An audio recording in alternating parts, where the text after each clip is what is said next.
प्रादेशिक समाचार एकांश आकाशवाणी भोपाल से प्रस्तुत है कार्यक्रम आजकल। विषय दंड नहीं न्याय केंद्रित हैं नए आपराधिक कानून। आलेख अजय बोकिल। वाचन स्वर शेख महजबीन अल्माज।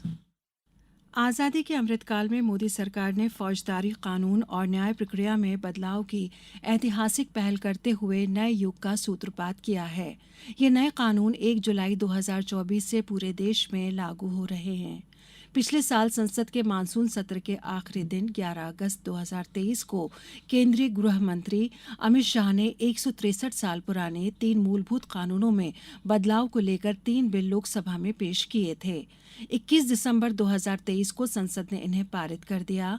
ये बिल पेश करते हुए गृह मंत्री अमित शाह ने कहा था कि तीनों विधेयक प्रधानमंत्री नरेंद्र मोदी के 5 प्रणों में से एक को पूरा करने वाले हैं। इनका उद्देश्य अदालतों में दोष सिद्धि की दर 90% से ऊपर लेकर जाना है। इन तीनों संहिताओं को लेकर 18 राज्यों, 6 केंद्र शासित प्रदेशों, सुप्रीम कोर्ट, 22 हाई कोर्ट, न्यायिक संस्थाओं, 142 सांसदों और 270 विधायकों के साथ जनता ने भी सुझाव दिए थे। 4 साल की चर्चा और 158 बैठकों के बाद सरकार ने सदन में ये बिल पेश किए थे। इन आपराधिक कानूनों में मुख्य बदलाव 2 स्तरों पर है। पहला है भावनात्मक और दूसरा है विधिक। भावनात्मक बदलाव यह है कि पहली बार ये कानून इस भाव से बने हैं जिससे एक स्वतंत्र और संप्रभु देश का बोध होता है। नए कानून एक आजाद देश के नागरिक की गरिमा के अनुरूप हैं। इसमें सजा सुनाने के पीछे दंड देने से ज्यादा न्याय देने का भाव है। नई व्यवस्था में अंग्रेजों द्वारा 1860 में लाए गए इंडियन पीनल कोड का स्थान अब भारतीय न्याय संहिता 2023 लेगी। 1898 के क्रिमिनल प्रोसीजर कोड का स्थान भारतीय नागरिक सुरक्षा संहिता 2023 तथा 1872 के इंडियन एविडेंस कोड का स्थान भारतीय साक्ष्य संहिता 2023 लेगी। आपराधिक कानूनों में इस बदलाव के पीछे 2 कारण थे। पहला तो आपराधिक कानूनों के जंजाल को सरल बनाना, दूसरा अपराध अन्वेषण तथा न्याय प्रक्रिया को त्वरित और जिम्मेदार बनाना। नए कानूनों का सबल पक्ष यह है कि इसमें अपराध की जांच करने वाली एजेंसियों और न्यायपालिका की भी जवाबदेही और समयबद्धता तय की गई है। इनमें सबसे उल्लेखनीय बदलाव राजद्रोह कानून की समाप्ति का है। अब यह देशद्रोह कानून कहलाएगा। अब धारा 150 के तहत राष्ट्र के खिलाफ कोई भी कृत्य, चाहे बोला हो या लिखा हो या संकेत या तस्वीर या इलेक्ट्रॉनिक माध्यम से किया हो, तो 7 साल से उम्र कैद तक सजा संभव होगी। साथ ही देश की एकता एवं संप्रभुता को खतरा पहुंचाना अपराध होगा। विधिक दृष्टि से नई व्यवस्था में एक महत्वपूर्ण बदलाव भारतीय दंड विधान की धाराओं की संख्या कम करना है।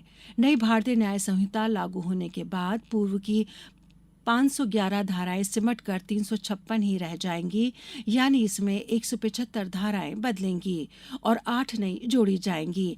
22 धाराएं खत्म होंगी। इसी तरह अपराध प्रक्रिया संहिता में 533 धाराएं बचेंगी, 160 धाराएं बदलेंगी, 9 नई जुड़ेंगी और 9 खत्म। वर्तमान धाराएं खत्म होंगी। भारतीय साक्ष्य विधेयक में अब इलेक्ट्रॉनिक साक्ष्य के लिए आधुनिक प्रावधान शामिल किए गए हैं। इसमें ऑनलाइन सेवाओं और गवाहों की नियमित जांच की अनुमति दी गई है। साथ ही पूछताछ से ट्रायल तक की कार्यवाही वीडियो कॉन्फ्रेंस से करने का प्रावधान है। नए कानून में पहली बार छोटे मोटे अपराधों के लिए 24 घंटे की सजा या 1,000 रुपये जुर्माना या सामुदायिक सेवा करने की सजा होगी। मॉब लिंचिंग मामलों में अब मौत की सजा का प्रावधान है। 5 या अधिक लोग जाति, नस्ल या भाषा के आधार पर किसी की हत्या करते हैं तो दोषी को न्यूनतम 7 साल या फांसी की सजा होगी। इसके अलावा शादी, नौकरी, प्रमोशन का प्रलोभन देकर या पहचान छिपाकर महिला का यौन शोषण अब अपराध होगा। नई अपराध प्रक्रिया संहिता में उल्लेखनीय प्रावधान फौजदारी मामलों की जांच, मुकदमे और फैसले की समयबद्धता का है। अब पुलिस को 90 दिन में आरोप पत्र दाखिल करना होगा। सप्ताह के भीतर उसे ऑनलाइन अपलोड करना होगा।